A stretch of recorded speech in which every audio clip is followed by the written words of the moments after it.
malana Ojiru inu manugaru itu mabana Ibamne amam jibamnu yo imbanne jira Irade sani jira jisutunu kesa Numuru inu manuseru inu malana Ojiru inu manugaru itu mabana Ibamne amam jibamnu yo imbanne jira Irade sani jira jisutunu kesa Numuru inu manuseru inu malana Ojiru inu manugaru itu mabana Ibamne amam jibamnu yo imbanne jira Irade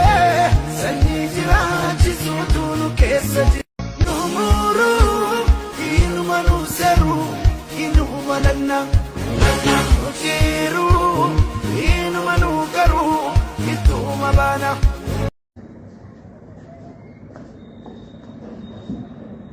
እስራኤል ለሶማሌላንድ የሰጠችውን ዕውቅና ለቀጠናው ምንም ጥቅም የለውም። ረሲብ ጠይብ ኤርዶጋን የቱርኪያው ፕሬዝዳንት ረሲብ ጠይብ ኤርዶጋን ከ10 ዓመታት በኋላ በኢትዮጵያ ባደረጉት ታሪካዊ ጉብኝት የውጭ ኃይሎች በአፍሪካ ቀንድ ጉዳይ ላይ ጣልቃ መግባታቸውን አጥብቆም ተቃውመዋል። ፕሬዝዳንቱ ከጠቅላይ ሚኒስትር አብይ አህመድ ጋር በሰጡት የጋራ መግለጫ እስራኤል ለሶማሌላንድ የሰጠችውን ዕውቅና ለሶማሌላንድም ሆኖም ለቀጠናው ምንም ጥቅም የለውም ሲሉም ገልጸዋል። የአፍሪካ ቀንድ የውጭ ኃይሎች የጦር አውዳማ መሆን የለበትም ያሉት ኤርዶጋን የቀጠናው ችግሮች በራሳቸው በሀገራቱ መፍታት እንዳለባቸውም አሳስበዋል። በተጨማሪም በኢትዮጵያና በሶማሊያ መካከል ያለው ግንኙነት ለመሻሻል ቱርክ በጀመረችውን የአንካራ ሂደት የታየውን መሻሻል አድንቋል። በኢኮኖሚ ዘርፍ ሁለቱ ሀገራት የንግድ ልውውጣቸውን ወደ $1 ቢሊዮን ለማድረስ ግብ አስቀምጠዋል። በአሁኑ ወቅት ቱርክ በኢትዮጵያ $2.5 ቢሊዮን ኢንቨስትመንት ያላት ሁለተኛ ትልቅ ባለሀብት ስትሆን ከ200 በላይ የቱርክ ኩባንያዎች ለ25000 ኢትዮጵያውያን የሥራ ዕድል መፍጠራቸውም ተገልጸዋል። መሪዎቹም በባቡር መስመር በኢነርጂና በግብርና ዘርፎች ያላቸውን ትብብር ለማጠናከር ተስማምተዋል። ፕሬዝዳንት ኤርዶጋን የቱርክ የልማት ድርጅት በነጃሽ መስጂድ ያደረጉት የእድሳት ሥራ በማስታወስ በአገሪቱ መካከል ያለውንም ጥንታዊ የባህልና የሃይማኖት ትስስር አድንቀዋል።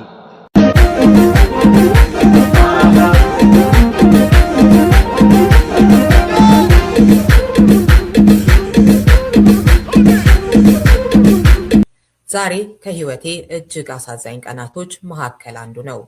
መንግስት ወደ መጠለያችን መጥቶ ሁሉንም ውሾች ገሏቸዋል። ህጋዊ ድርጅት ብንሆንም 120ም ውሾቻችን ተገለዋል። በማህበራዊ ትስስር ገጿ ያነበብኩላችሁን መልእክት ያሰፈረችው የአኒማል ዌልፌር ኤንድ ፕሮቴክሽን ድርጅት መስራችና የቦርድ ፕሬዝዳንት ሀና አሰፋ ነች። እስኪ ትላንት ምንድነው የሆነው የሚለውን በዝርዝር ንገሪን። አርብ በምሽቱ 4 ሰዓት ላይ እኔ የለሁም እዛ፣ ግን የኔ የድርጅቱ ማናጀር ቬት ነው፣ የእንስሳ ሐኪም ነው።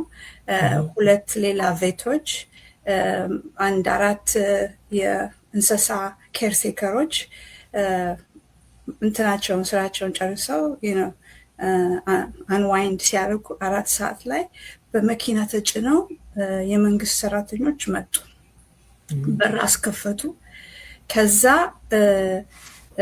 ወጥቶ ይሄ የሀና ሼልተር ነው አሉ። በድርጅቱም ስም አልተጠቀሙ። ከዛ አዎን ምንድነው እዚህ ፈቃድ አለን፣ ፈቃዱን ላሳያችሁ፣ ዞር በል አሉት። ማናጀሩን ማለት ነው። ከዛ ያሉትን ማናጀሩንም ሰራተኞቹንም መኪና ላይ ጫኗቸው። እነሱም ታውቂያ እንደዚህ ጠይቋቸዋል፣ አሳይተዋል እነማን መሆናቸው ምናምን? ምንም ነገር አላሳዩአቸውም፣ ግን እናቃቸዋለን ማለት ይሄ ገዳዩም የግብርና ሰራተኛ ነው። ከዚህ ቀደም ሄድን አነጋግረነዋል።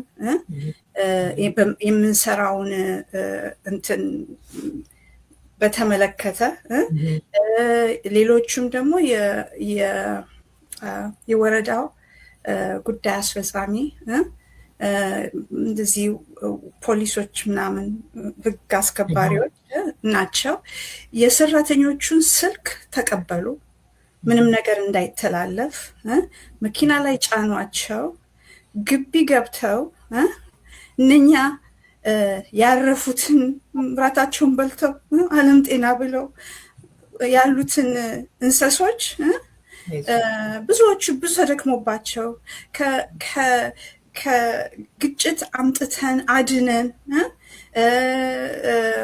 ከመከራ ትንሽ አሳልፈንላቸው ብዙ አምክነን አካትበን ብዙ ነገር የተደረገባቸው ናቸው። ይሄ አገሪቷ መከተል ያለበት ፕሮቶኮል ነው። በሆምለስ ዶግ በኢንተርናሽናሊ ያንን አድርገን ከዛ ገቡ። ካሜራዎቹን እንዳጋጣሚ ካሜራዎቹም አይሰሩም፣ አላወቁም፣ ነቀሉ፣